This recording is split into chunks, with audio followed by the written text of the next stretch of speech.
pondělí 5. ledna přijeli do Bučovic 3 králové. Ty na náměstí Svobody přivítali zástupci města a charity. Na začátku každého roku probíhá tříkrálová sbírka. Nejinak je tomu letos a je tradicí, že v Bučovicích nebo do Bučovic přijíždí tu tříkrálovou sbírku pravidelně zahajovat oblastní charita Hodonín právě s těmi 3 králi. No a mě je tedy milou ctí přivítat Kašpara, Melichara a Baltazara na koních mezi námi. Tak milé děti, já bych vás chtěl přivítat tady. Vypadáte krásně, máte perfektní koruny, vypadáte výborně, já tady strašně moc letos. Já myslím, že mám takový rekord, bych aj řekl. No a samozřejmě bych chtěl nejvíc přivítat 3 krále, kteří k nám dorazili cestou do Betléma, se zastavili v Bučovicích, tady v našich zasněžených krajích, takže díky, že jste mezi námi, je to taková okrasa a samozřejmě bych chtěl poděkovat především charitě, která tu sbírku organizuje, je to sbírka na dobrou věc. A to je vždycky fajn, že tady v tom vánočním čase člověk může udělat i nějaký dobrý skutek, takže bych se samozřejmě chtěl poděkovat i všem, kteří se na té sbírce podílejí.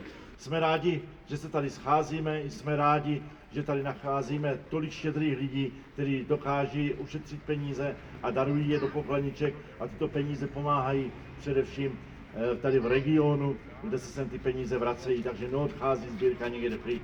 Děkuji vám za to, přeji vám pěkný nový rok, hodně štěstí, zdraví a tak jak se píší ty 3 písmena, 3 křížky na rámy dveří, tak v latině je to Christus mansionem benedicatus, tak v překladu je to ať Bůh žehná, ať Kristus žehná tomuto příbytku a já bych chtěl říct, ať Kristus žehná tomuto kraji, tomuto městu a vám všem, kteří v něm býváte. Jedna věc je vybrat peníze. To je důležité a krásné, ale ještě větší může být dobro duchovní a to je právě to, že může přinášet požehnání. Tak já vám jménem farnosti taky přeji požehnání do nového roku vám všem ve školkách, vašim rodinám, aby pro ten nový rok byl Bohem požehnaný, abychom si prošvali od Pána Ježíše, tam se klaní 3 králové v tom Betlému, že jo? Abychom i my si prošvali a všechno dobré mohli prožít. Tak vám přeji, abyste prožili taky potom krásně tuto tříkrálovou sbírku. Po úvodních slovech starosty a hostů přivítali písničkami průvod 3 králů i děti z Bučovické mateřské školy a pěvecký sbor Duhový přístav klubu seniorů v Bučovicích. Poté se průvod 3 králů, koledníků a dětí vydal za zvuku žestových tónů náměstím Svobody, aby oficiálně zahájil 3 královou sbírku, kdy její hlavní část proběhne v bučovické farnosti 9. a 10. ledna.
Change the beast. тобою, а новий рок вам віншую. A my taky vystupujem a nový rok všem vinšujem.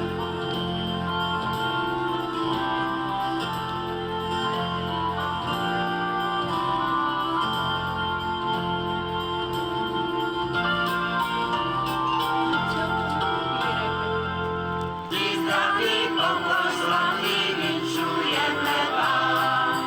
Nejprv Panu hospodáři, pak vašim díkám. Zdaleka se beřeme, nohy duchám neseme, co je se nám přihodilo v městě Betlémě.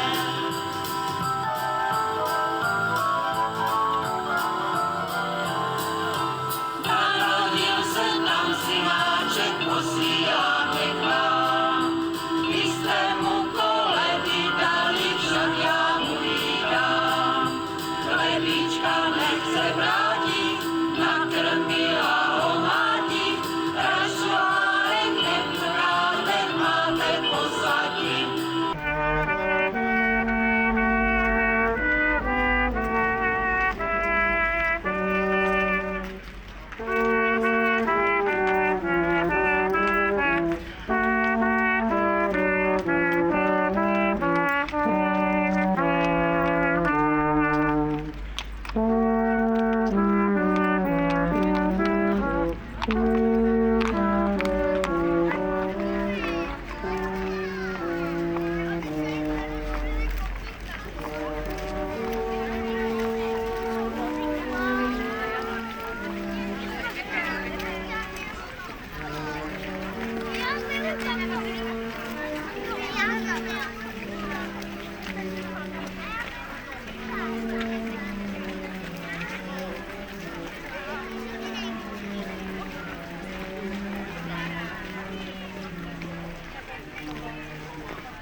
Thank you.